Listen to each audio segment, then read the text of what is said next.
जम्मू कश्मीर विधानसभा चुनाव के पहले चरण के लिए आज वोटिंग। 7 जिलों की 24 सीटों पर हो रहा है मतदान। जम्मू रीजन के 3 जिलों की 8 सीटों पर हो रही है वोटिंग, जबकि कश्मीर घाटी के 4 जिलों में 16 सीटों पर मतदान। इस फेज में 90 निर्दलीय समेत 219 उम्मीदवारों की किस्मत दांव पर। 23,27,000 मतदाता करेंगे अपने मताधिकार का इस्तेमाल। जम्मू कश्मीर की आवाम 10 साल बाद सीएम चुनने के लिए कर रही है मतदान। 2014 में आखिरी बार हुआ था विधानसभा चुनाव। पहले चरण की वोटिंग को लेकर सुरक्षा के कड़े इंतजाम। सीएपीएफ, जम्मू कश्मीर सशस्त्र पुलिस और जम्मू कश्मीर पुलिस के कई बलों को लगाया गया है। एनसी ने इस चरण में 17 सीटों पर उतारे हैं उम्मीदवार। 5 पर कांग्रेस, 1 पर सीपीआईएम लड़ रही है चुनाव। बीजेपी ने 16 सीटों पर उतारे हैं प्रत्याशी। पहले चरण में पीडीपी चीफ महबूबा मुफ्ती की बेटी इल्तिजा मुफ्ती जी भी अपना ये किस्मत आजमा रही हैं। बिजबेहरा सीट से हैं उम्मीदवार। जम्मू कश्मीर बीजेपी के अध्यक्ष रविंद्र रैना का फारूक अब्दुल्ला पर हमला। कहा उन्होंने देश के साथ गद्दारी की, आतंकियों से रखते हैं हमदर्दी। बीजेपी नेता तरुण चुग बोले, आज हमारी वजह से मुफ्ती परिवार, अब्दुल्ला परिवार और गांधी परिवार सभी रोड पर घूमते हैं। पहले यहाँ पर आईएसआईएस के झंडे लगते थे। जम्मू कश्मीर में पूर्व डिप्टी सीएम कविंद्र गुप्ता ने कहा, बीजेपी चुनावों में सबसे बड़ी पार्टी के रूप में होगी। डेमोक्रेटिक प्रगतिशील आजाद पार्टी के नेता गुलाम नबी आजाद ने फारूक अब्दुल्ला और महबूबा मुफ्ती पर कसा तंज। कहा, हमारे अलावा सब ए टीम है। जम्मू कश्मीर चुनाव के लिए कांग्रेस ने पर्यवेक्षक नियुक्त किए। चरणजीत सिंह चन्नी और मुकेश अग्निहोत्री को दी जिम्मेदारी। जम्मू और कश्मीर के अखनूर में चुनाव से पहले एक्शन में सुरक्षा बलों के जवान देर रात तक सड़कों पर चलाते रहे वाहन चेकिंग अभियान।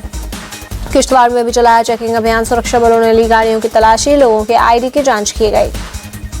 19 सितंबर को श्रीनगर में चुनावी रैली करेंगे पीएम मोदी। 25 सितंबर को होने वाले दूसरे चरण के लिए मांगेंगे वोट। 26 सितंबर को सोनीपत में रैली करेंगे पीएम मोदी। हिसार में भी करेंगे प्रचार। हरियाणा चुनाव के लिए आज जारी होगा कांग्रेस का घोषणा पत्र और गारंटी। पार्टी अध्यक्ष मल्लिकार्जुन खड़गे की मौजूदगी में दिल्ली के कांग्रेस मुख्यालय में होगा लॉन्च। हरियाणा बीजेपी आज जारी करेगी अपना संकल्प पत्र। पार्टी के राष्ट्रीय अध्यक्ष जेपी नड्डा रोहतक में जारी करेंगे संकल्प पत्र। हरियाणा में कांग्रेस पर जमकर बरसे गृह मंत्री अमित शाह। कहा, राहुल हर भाषा में बोल सकते हैं झूठ। गृह मंत्री अमित शाह का राहुल और उमर अब्दुल्ला पर आरोप। इनका एजेंडा चुनाव के बाद सभी आतंकियों को रिहा करना। उड्डयन कंपनी अग्निवीर योजना पर झूठ फैला रहे अमित शाह का निशाना। चुनाव प्रचार में जुटे हरियाणा के सीएम नायब सैनी। कहा, बीजेपी जो घोषणाएं की वो जमीन पर लागू की। अंबाला कैंट से बीजेपी उम्मीदवार अनिल विज का बयान। कहा, 7वीं बार भी जनता का पूरा समर्थन मिल रहा है। घर घर जाकर लोगों से कर रहे संपर्क। हरियाणा के रोहतक में दीपेंद्र हुड्डा की चुनावी रैली। दीपेंद्र हुड्डा ने कहा, बड़ी बहुमत के साथ कांग्रेस सरकार बनाने की ओर आगे बढ़ रही है। बीएसपी के राष्ट्रीय कोऑर्डिनेटर आकाश आनंद आज से हरियाणा में शुरू करेंगे चुनाव प्रचार। चौपाल लगाकर बीएसपी और आईएनएलडी के लिए मांगेंगे वोट।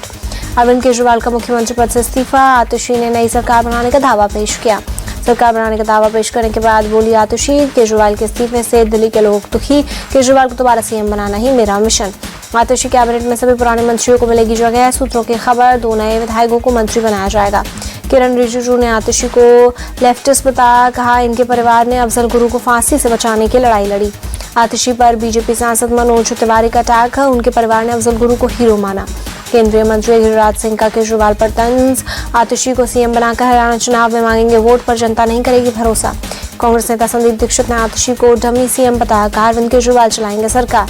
दिल्ली प्रदेश कांग्रेस के अध्यक्ष देवेंद्र यादव का तंज। मुख्यमंत्री का चेहरा बदलकर दिल्ली की जनता को गुमराह कर रहे हैं केजरीवाल, लेकिन ये ड्रामा नहीं चलेगा।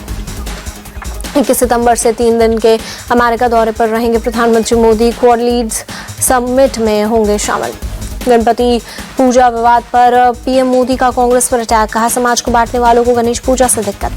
पीएम मोदी ने सरकार के 100 दिन पूरे होने का भी किया जिक्र। कहा, अपनी गारंटी पूरी करके दिखाई है। मल्लिकार्जुन खड़गे ने पीएम मोदी को लिखा खत। राहुल पर आपत्तिजनक टिप्पणी करने वालों पर एक्शन लेने को कहा। खड़गे के लेटर पर रवनीत सिंह बिट्टू का पलटवार। दूसरों को सिखाने की बजाय अपने राहुल को सिखाएं। चंडीगढ़ में रवनीत बिट्टू के खिलाफ कांग्रेस का हल्ला बोल। राहुल पर दिए बयान पर जताई नाराजगी। वित्त मंत्री निर्मला सीतारमण आज एनपीएस वात्सल्य योजना करेंगी लॉन्च। योजना बच्चों के लिए देगी वित्तीय सुरक्षा। उपचुनाव से पहले सीएम योगी का आज गाजियाबाद दौरा। 757 करोड़ की परियोजनाओं की देंगे सौगात। 112 परियोजनाओं का लोकार्पण शिलान्यास करेंगे। 1500 बेरोजगारों को नियुक्ति पत्र बांटेंगे सीएम योगी। कुछ छात्रों को स्मार्टफोन, टैबलेट वितरित करेंगे। लाभार्थियों को 327 करोड़ रुपए के लोन भी बटेंगे। ओवैसी और अखिलेश यादव के आपत्तिजनक के बयान को लेकर वाराणसी कोर्ट आज सुनाएगा फैसला। कोर्ट ने फैसला सुरक्षित रखा था। सुप्रीम कोर्ट ने बुलडोजर एक्शन पर रोक लगाई। कहा, बिना इजाजत न करें कार्रवाई। सड़कों, फुटपाथों और रेलवे लाइंस के अवैध अतिक्रमण पर आदेश नहीं होगा लागू। 1 अक्टूबर को फिर होगी मामले की सुनवाई। सुप्रीम कोर्ट के आदेश पर केंद्र ने जताई आपत्ति, कहा संवैधानिक संस्थाओं के हाथ इस तरह नहीं बांधे जा सकते। सुप्रीम कोर्ट ने कहा कार्यवाही 2 हफ्ते रोकने से आसमान नहीं फट पड़ेगा। अखिलेश यादव ने सुप्रीम कोर्ट के फैसले का किया स्वागत, कहा बुलडोजर से न्याय नहीं हो सकता, ये लोगों को डराने के लिए था। प्रियंका गांधी का बीजेपी पर निशाना, सुप्रीम कोर्ट ने बीजेपी सरकारों की बुलडोजर नीति को आईना दिखाया। सरकार बुलडोजर के जरिए दहशत फैला रही थी, कांग्रेस विधायक आरिफ मसूद का बयान। कोलकाता में जूनियर डॉक्टर्स की हड़ताल जारी, डॉक्टरों ने एक बार फिर सीएम ममता से मिलने की मांग की, चीफ सेक्रेटरी से भी मिलने का मांगा वक्त। कोलकाता के जूनियर डॉक्टर्स काम पर जल्द लौट सकते हैं, सूत्रों के हवाले से खबर। बैठक में आंदोलन के लिए आगे की रणनीति पर हुई चर्चा। कोलकाता रेप मर्डर केस में सीबीआई की जांच जारी, सीबीआई की टीम मंगलवार को पीड़ित के घर भी पहुंची। कोलकाता कांड पर सुप्रीम कोर्ट ने कहा सीबीआई की रिपोर्ट परेशान करने वाली। सुप्रीम कोर्ट ने कहा महिला डॉक्टरों की सुरक्षा सरकार का काम, उन्हें नाइट शिफ्ट करने से नहीं रोक सकते। कोलकाता के नए पुलिस कमिश्नर मनोज कुमार ने कार्यभार संभाला, विनीत गोयल की जगह ली। 14 दिन की न्यायिक हिरासत में भेजे गए बीजेपी विधायक मुनीरत्न ने जमानत पर सुनवाई कल। लालू यादव के करीबी अमित कथियाल को नियमित जमानत, जमीन के बदले नौकरी से जुड़े मनी लॉन्ड्रिंग मामले में मिली बेल। सीएम योगी से मिले आध्यात्मिक गुरु श्री श्री रविशंकर, लखनऊ में घर जाकर की मुलाकात। देश भर में गणपति विसर्जन की धूम, अगले बरस तू जल्दी आगे जयकार के साथ दी गई विदाई।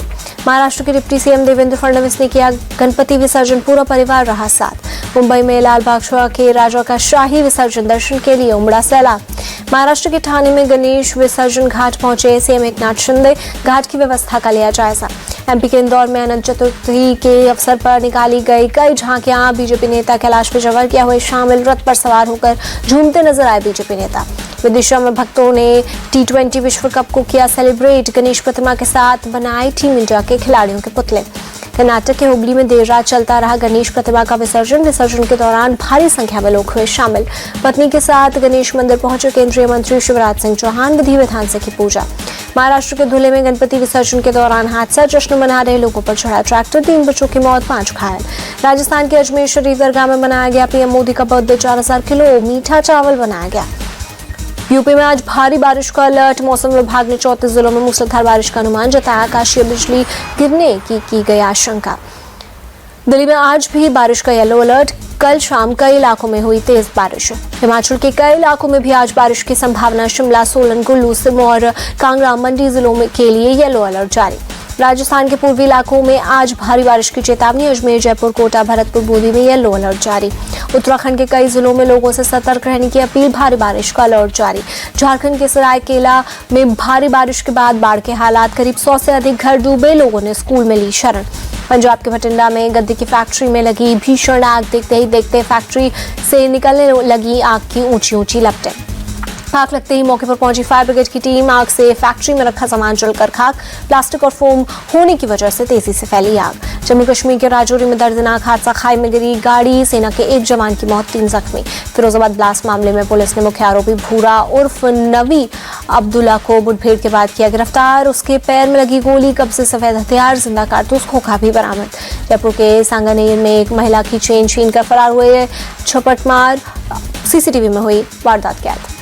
आंध्र प्रदेश के गुंटूर में पुलिस ने दर्ज किया चोरी का केस, सरकारी वाइन शॉप में हुई थी चोरी, पुलिस ने चोरी के 9.5 लाख रुपए को किया बरामद। कानपुर में फर्जी दरोगा बनकर की 15 लाख की लूट, पुलिस ने आरोपी को किया गिरफ्तार। पंजाब की मोगा पुलिस को बड़ी कामयाबी, अंतर्राज्यीय अवैध हथियार गिरोह का किया भंडाफोड़, 6 लोग गिरफ्तार। बेंगलुरु के इलेक्ट्रॉनिक सिटी के पास तेंदुआ देखा गया, पूरा इलाका हाई अलर्ट पर। मथुरा के गोवर्धन धाम में कान्हा के राज स्वरूप के दर्शन के लिए उमड़े भक्त, अनंत चतुर्दशी के अवसर पर भगवान का भव्य श्रृंगार किया गया। कर्नाटक के कलबुर्गी में कल्याण कर्नाटका उत्सव का आयोजन, सीएम सिद्धरामैया ने किया कार्यक्रम का उद्घाटन। भारत ने 5वीं बार एशियन चैंपियंस ट्रॉफी का खिताब जीता, फाइनल में चीन को 1-0 से हराया। जुगराज सिंह ने मैच का एकमात्र गोल किया, चीन की टीम 4 क्वार्टर के बाद भी गोल नहीं कर पाई। एशियन चैंपियंस ट्रॉफी टूर्नामेंट में भारत अजय रहा। तीसरे प्लेस के लिए हुए मुकाबले में पाकिस्तान ने साउथ कोरिया को हराया, 5 के मुकाबले 2 गोल से दी शिकस्त। बांग्लादेश के खिलाफ पहले टेस्ट मैच से पहले टीम इंडिया के कप्तान रोहित शर्मा ने भरी हुंकार, कहा टीम चेन्नई टेस्ट के लिए पूरी तरह तैयार, बांग्लादेश के खिलाफ जीतेंगे टेस्ट सीरीज। रोहित शर्मा ने कहा बांग्लादेश के खिलाफ टेस्ट सीरीज कोई ड्रेस रिहर्सल नहीं, हमारे लिए हर खेल महत्वपूर्ण, हर मैच में 100% देना हमारा काम।